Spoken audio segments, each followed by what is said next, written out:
आगे हम बात करें कि बिहार भर्ती परीक्षा में आपको क्या करना है, किस तरह से आपको परीक्षा देनी है और आपके सिलेबस को कैसे करोगे। तो निश्चित रूप से आपको बिहार भर्ती परीक्षा में 100% क्वेश्चन देखने को मिलेंगे और ऐसा कोई क्वेश्चन नहीं होगा जिसको आप नहीं जानेंगे। नमस्कार विद्यार्थियों, आपका हमारे YouTube चैनल पर स्वागत है। विद्यार्थियों, आज हम बिहार की बहुप्रतिष्ठित भर्ती परीक्षा शिक्षक परीक्षा के बारे में बात करेंगे। देखिए, हाल ही में बिहार बीपीएससी के द्वारा फर्स्ट ग्रेड, टीजीटी, पीजीटी और पीआरटी यानी थर्ड ग्रेड के अभ्यर्थियों के लिए वैकेंसी निकाली गई हैं और उस वैकेंसी में अभ्यर्थियों को बहुत कम समय मिला तैयारी करने का। तो जितने भी अभ्यर्थी बिहार भर्ती परीक्षा की जो एग्ज़ाम दे रहे हैं उन सभी को हमारी तरफ से बहुत बहुत शुभकामनाएं। Best of luck to all student aspirant in BPSC exam teachers for in the Bihar and you will be sure success. I will that wish.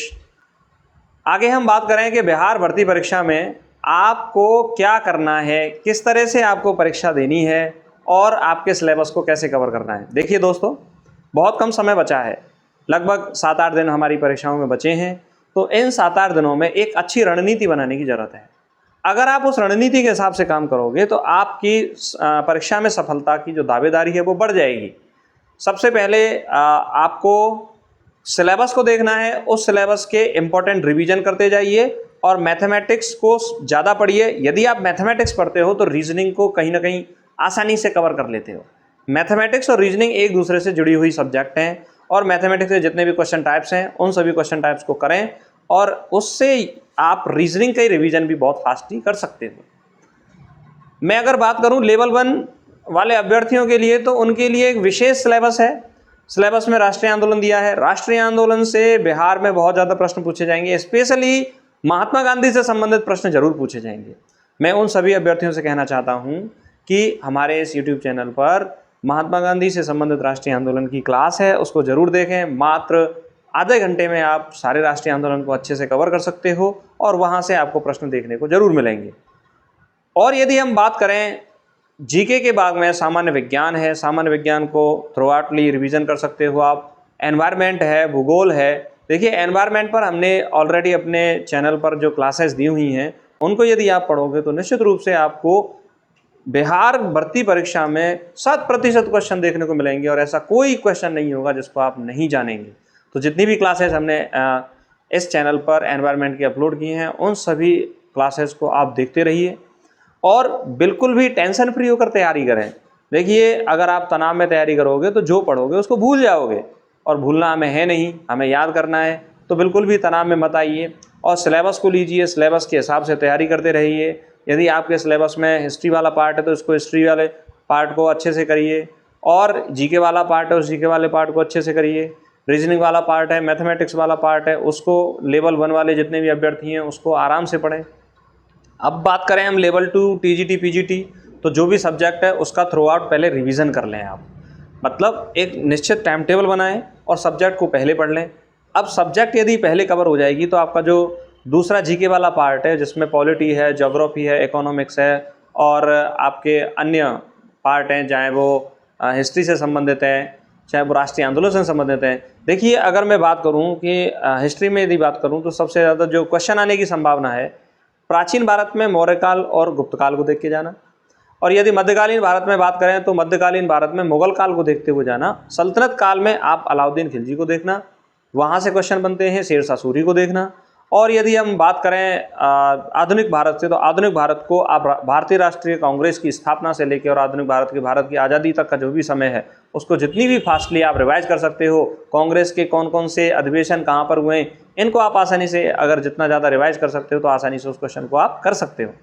Polity की बात करूँ तो मौलिक अधिकार, संविधान के भाग, अनुसूचियाँ और मौलिक कर्तव्य, इन सभी को आप जरूर पढ़ें।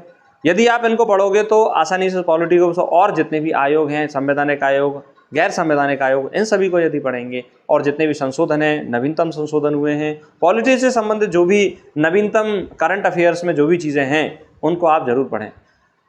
मैं आपसे सबसे ये कहना चाहूँगा कि ये जो भर्ती परीक्षा है इसमें यदि करंट अफेयर्स वाला पार्ट आ रहा है तो ज़्यादा पार्ट करंट अफेयर वाला ही आएगा और वो भी बिहार से संबंधित आएगा, तो उसको पॉइंट को जरूर आप पढ़ें। केंद्रीय बजट और आर्थिक समीक्षा के बारे में जरूर पढ़ें। ये केंद्रीय बजट और आर्थिक समीक्षा की क्लास हमने अपने चैनल पर पहले से ही अपलोड कर रखी है। उस क्लास को आप देख के मुश्किल से 1 घंटे के अंदर केंद्रीय बजट को याद कर सकते हो, आर्थिक समीक्षा को आप याद कर सकते हो। वहाँ से क्वेश्चन भी आपको देखने को मिलेंगे। मैं ये नहीं कह रहा कि मेरे चैनल से ही आपको पढ़ाई करनी है, आपको इन टॉपिक्स के बारे में कहीं से भी किसी भी टीचर के यदि अच्छा लगता है तो उसको पढ़िए आप। और यदि आप, क्योंकि हमारा उद्देश्य ये नहीं है कि केवल ऑनलाइन ही पढ़कर हमारे चैनल के द्वारा ही आप सफलता के शिखर पर आप पहुंचोगे, ऐसा नहीं है। आप किसी भी माध्यम से पढ़िए, चाहे ऑनलाइन पढ़िए, चाहे ऑफलाइन पढ़िए, चाहे पुस्तकों के माध्यम से पढ़िए, आप निश्चित सफल हों, ऐसी हम कामना करते हैं। आगे हम बात करें तो जितनी भी सब्जेक्ट वाला पार्ट है उसको आप जितनी थ्रू आउट फास्टली उसको पढ़ सकते हो उसको आप पढ़िए। और यदि आप पढ़ोगे तो निश्चित रूप से जितना ज़्यादा आप रिवीजन करोगे, देखिए अब नई चीज़ें पढ़ने का समय नहीं है, रिवीजन करने का समय है। जितना ज़्यादा आप रिवीजन करोगे आपकी सफलता की संभावनाएं उतनी ज़्यादा बढ़ती चली जाएंगी। नेगेटिव मार्किंग की यदि बात करें तो नेगेटिव मार्किंग 1/3 है, तो उन्हीं प्रश्नों को सॉल्व करें जो आपसे आते हैं। ऐसे किसी भी प्रश्न को तुक्का लगाने की कोशिश ना करें जो आपको प्रश्न नहीं आते। आगे और इसी के साथ मैं ये आशा करता हूँ कि आप सभी जितने भी अभ्यर्थी हैं वो 1 दिन पहले पूर्व अपने सेंटर की सूचना ले लें और एडमिट कार्ड को निकाल लें और कम से कम 1.5 घंटे पहले एग्ज़ाम सेंटर पर पहुंचने का प्रयास करें। मान लीजिए कि भाई एग्ज़ाम टाइम पे ही आप जाने की कोशिश कर रहे हैं, तो ऐसा नहीं है कि भाई कोई भी समस्या आ सकती है कि आप किसी रास्ते में किसी कारण से रुक जाएं तो उनकी परीक्षा रह सकती है। तो 1-1.5 घंटे 2 घंटे पहले यदि आप पहुँच जाओगे तो एक मेंटली रिलैक्स रहोगे और आप आसानी से वहाँ पर पहुँच अपनी परीक्षा को दे सकते हैं। और इसी के साथ सभी अभ्यर्थियों को जो बीपीएससी की परीक्षा दे रहे हैं, बेस्ट ऑफ लक है। आप सभी सफल हों, यही हम कामना करते हैं। नमस्कार।